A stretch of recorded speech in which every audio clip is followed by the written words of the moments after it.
The media is reporting that the U.S. needs between 3.5 and 10 million immigrants to plug a shortfall in the labor force. But on the other hand, the government is saying that companies need to slow down hiring in order to slow down inflation. So, which is it? This is part 3 in my series of articles to count down to the new year. Please like, follow, share, and subscribe to News to Me on YouTube.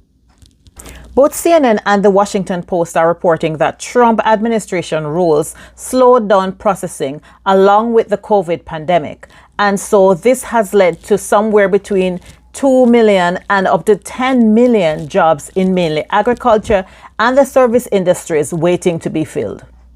The Washington Post reports that the shortfall of immigrants is hobbling the U.S. economy at a time when more than 10 million jobs remain unfulfilled, particularly in low-paying and physically demanding industries such as hospitality, agriculture, construction, and healthcare. And the article goes on to say that labor force shortages are also contributing to higher prices for some goods and services as companies raise wages to compete for a smaller pool of workers and to keep existing staff.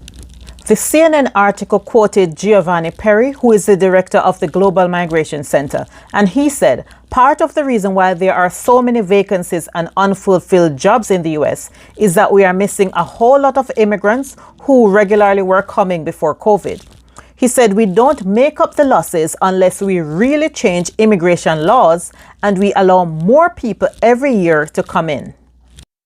Now, pay close attention, right? Because remember that there are all these millions of jobs that immigrants are needed to fill, right? Okay.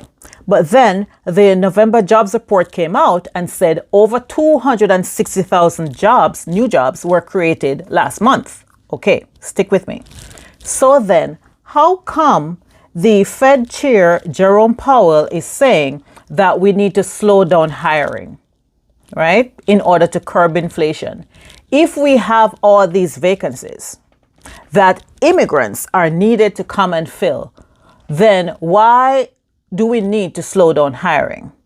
So on Fortune.com, Powell said the Fed would like to see slower job growth and more modest wage gains in the coming months. The cost of such goods, such as used cars, furniture, and appliances, are easing, and housing costs will likely slow next year. That leaves price acceleration in much of the economy's vast service sector as the most likely source of persistent inflation pressures. Those price spikes, the Fed chair said, largely reflect rising pay. For now, this is the article saying, paychecks are growing at about 5% annual pace, among the fastest in decades. So if you've been following so far, immigrant workers are needed to plug the shortfall, right? But the U.S. also wants to slow hiring in order to plug inflation. Okay, let's go back to this CNN article.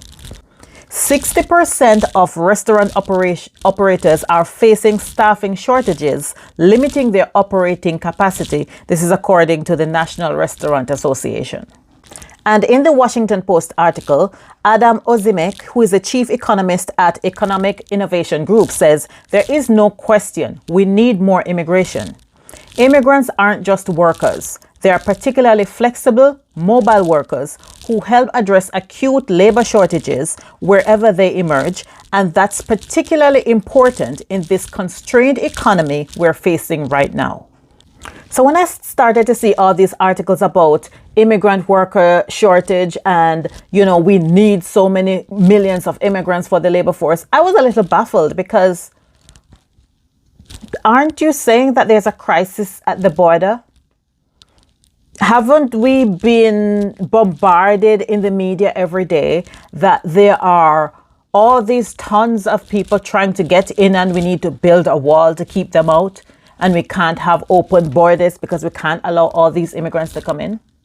Didn't we slow down the processing of asylum claims starting in the Trump era and continuing up to now? Aren't these the immigrants that you say are needed for the labor force? Anyway, I did a little digging after all these immigrant worker shortage story, and I found a study that was released on December 21st that showed that there are 1.9 million more immigrant workers in the country now over 2019. Interestingly, they found who is missing from the workforce.